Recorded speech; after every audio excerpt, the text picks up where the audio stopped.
یہ سر تیمور لنگ کا جیل خانہ اور پانسی گھاٹ تھا. یہ سر جو ہماری طرف جو سلوپ ہے یہ تقریباً 45 ڈگری آئے پر ایسا سلوپ بنا ہوا ہے, اور یہ سر یہ کمپلیٹ ایک ٹنل ہے. یہ گاؤں ہے اور اس گاؤں کا نام ہے اول خان قلعے. یہ پاکستان کا آخری گاؤں ہے جو کہ انٹرنیشنل باؤنڈری لائن کے سامنے ہے.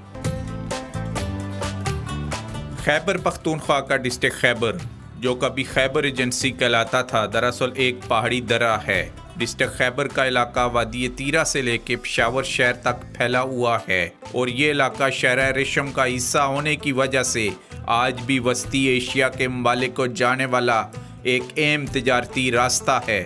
ڈسٹرکٹ خیبر میں زیادہ تر پشتونوں کے آفریدی اور شنواری قبائل آباد ہیں. یہاں کے مشہور خیبر پاس کے قریب سیاحتی اور تاریخی اہمیت کا حامل جمرود فورٹ بھی واقع ہے. اس کی تاریخی اہمیت کا اندازہ اس بات سے لگایا جا سکتا ہے کہ ماضی میں تقسیم سے قبل ہندوستان پر ہونے والے تمام تاریخی حملے بنیادی طور پر اسی درے کے ذریعے ہوئے. 1834 میں اس درے پر سکھ حکمران رنجیت سنگھ نے قبضہ کر لیا, اور 2 سال بعد 1936 میں اس کے سکھ جنرل ہری سنگھ نلوا نے یہاں جمرود فورٹ تعمیر کروایا. وہ یہاں سے افغانستان کو فتح کرنے کے خواب دیکھ رہا تھا, مگر خیبر کے بہادر افریدی قبائل کے ہاتھوں مارا گیا. درہ خیبر کے بارے میں کہا جاتا ہے کہ یہاں کے غیور قبائل نے اسکندر اعظم سے لے کر انگریزوں تک سب کا غرور خاک میں ملایا.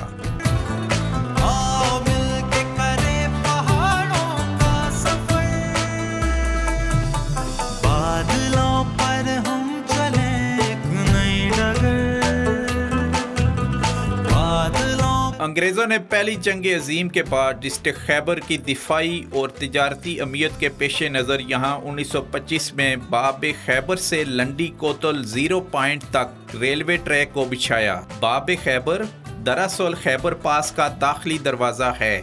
یہاں انگریز دور کی بنائی گئی 34 سرنگیں اور ریلوے ٹریک آج بھی موجود ہے, جو پاکستان کا نہ صرف اہم قومی ورثہ ہے بلکہ سیاحتی حوالے سے ورلڈ ہیریٹیج کا درجہ رکھتا ہے.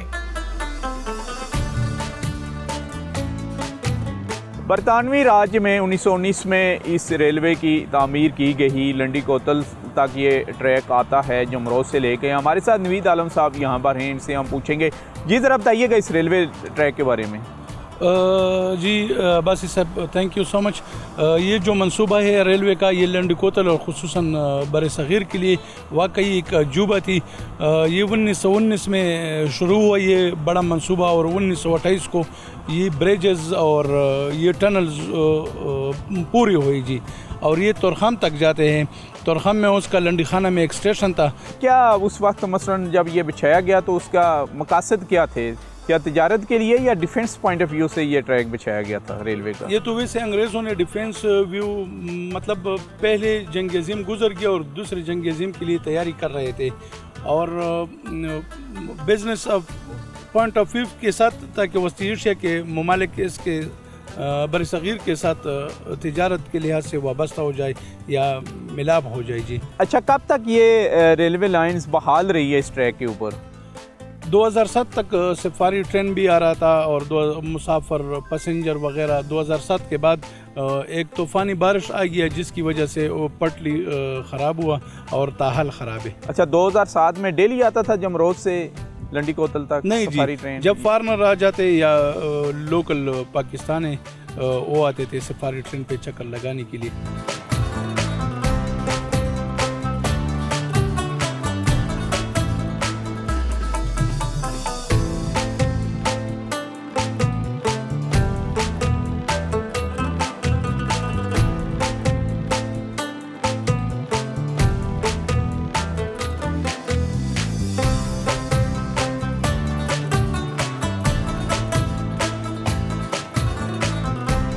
ڈسٹرکٹ خیبر میں اب تک سیاحت کو بڑی تیزی سے فروغ حاصل ہو رہا ہے اور یہاں مکمل امن و امان قائم ہے. یہی وجہ ہے کہ مقامی اور غیر ملکی سیاحوں کی بڑی تعداد یہاں کا رخ کر رہی ہے. یہاں پر واقع پشتون شاعر اور ادیب امیر حمزہ خان شنواری کا مزار بھی سیاحوں کی توجہ کا مرکز ہے. امیر حمزہ شنواری کے اشعار میں امن، محبت اور بھائی چارے کا درس ملتا ہے. یہی وجہ ہے کہ ان کے اشعار پشتو زبان و ادب میں ضرب المثل کا درس رکھتے ہیں.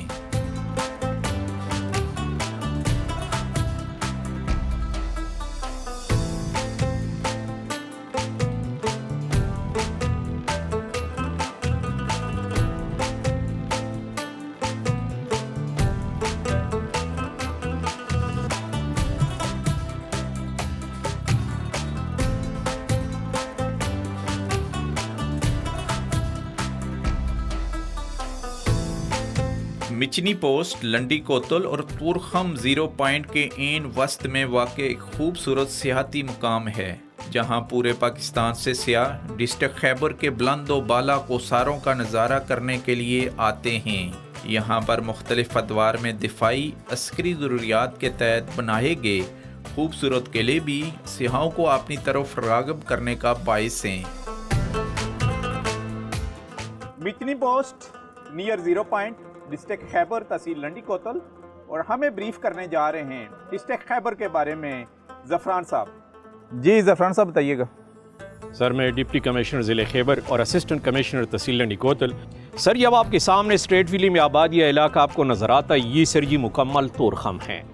سر اگر آپ بالکل آخری ویلی کے فرنٹ میں دیکھیں ایک اورنج کلر کا ایک اسٹریٹ شیڈ ہے، اس کے شروع میں لیفٹ رائٹ درختوں کا ایک جھنڈ ہے۔ یہ سر ہمارا مین تورخم گیٹ اور پوسٹ ہے، جون سے سر اس سائیڈ افغان تورخم، اس سائیڈ پاکستان تورخم۔ سر یہ اب آپ کچھ زمینی نشانات، سر اگر آپ ہاف لفٹ دیکھیں یہ سامنے ماؤنٹین کے اوپر 2 وائٹ پرماننٹ پوسٹ ہے۔ سر یہ ایف سی کی جو پوسٹ نظر آ رہی ہیں سر، فرسٹ پوسٹ کا نام ساؤتھ کفرکوٹ پوسٹ ہے۔ ساؤتھ کفرکوٹ پوسٹ سے اگر آپ تھوڑا سا رائٹ پہ آ جائیں تو ایک اور وائٹ پوسٹ، اس کا نام نارتھ کافرکوٹ پوسٹ ہے۔ ساؤتھ کفرکوٹ اور نارتھ کفرکوٹ پوسٹ کے درمیان میں ایک پرانی دیوار ہے جو کہ ایک پوسٹ سے لے کر دوسری پوسٹ کے ساتھ ملتی ہے۔ یہ دیوار 200 سال قبل مسیح ہے اور یہ سر قدیم بدھ مت خانقاہوں کی ایک نشانی ہے، اور 16ویں صدی میں مغلوں کے بادشاہ اکبر نے اس دیوار کو ایک قلعے میں کنورٹ کیا ہے۔ سر یہ اس پہاڑ کے بیک سائڈ پہ وہ قلعہ بھی ہے لیکن وہ بھی ویران پڑا، اس کی صرف وہ نشانات ہے۔ سر آخری پوسٹ اگر آپ تھوڑا سا رائٹ پہ دیکھیں موبائل ٹاور ہے، موبائل ٹاور کے پیچھے ٹاپ کے اوپر ایک چھوٹا سا گاؤں ہے، یہ گاؤں ہے اور اس گاؤں کا نام ہے اول خان قلعے۔ یہ پاکستان کا آخری گاؤں ہے جو کہ انٹرنیشنل باؤنڈری لائن کے سامنے ہے۔ سر میں آپ کی توجہ ایک مرتبہ پھر فرسٹ پوسٹ پہ لانا چاہتا ہوں۔ سر اگر آپ ساؤتھ کفرکوٹ پوسٹ سے تقریباً 1 بجے کے اسکائی لائن میں دیکھیں جو فردر ماؤنٹین رینج کا سب سے جو ہائیسٹ پوائنٹ ہے، اسی جگہ کا نام ہے شمشاد سر۔ تو رشین نے اس جگہ میں سر ایک آبزرور پوسٹ بنائی تھی اور شمشاد ٹیلی ویژن چینل بھی اس پہاڑ کے یہ سامنے جو ہمیں پہاڑ نظر آ رہا ہے اس کی بات کر رہے ہیں آپ؟ ہاں سر۔ اور سر شمشاد سر سے اگر آپ تھوڑا سا بائیں طرف آئیے اور پہاڑ کے بالکل اوپر دیکھیں تو سر یہ ایک بڑا نیچرل ڈبلیو شیپ بنا ہوا ہے۔ سر تو سر یہ اس کی فرسٹ شیپ کو کہتے ہیں مدئی کنڈو۔ مدئی کنڈو یہ پشتو زبان کا لفظ ہے۔ ایک جگہ میں جو آبادی ہے وہ شنواری ہے اور اس کے ہیل کا نام ہے مادی ہیل شنواری، اور کنڈو مین سر ڈپریشن۔ تو سر مدئی کنڈو سے بائیں طرف ہمارے پاکستان کا ایریا ہے اور دائیں طرف یہ افغانستان کا ایریا ہے۔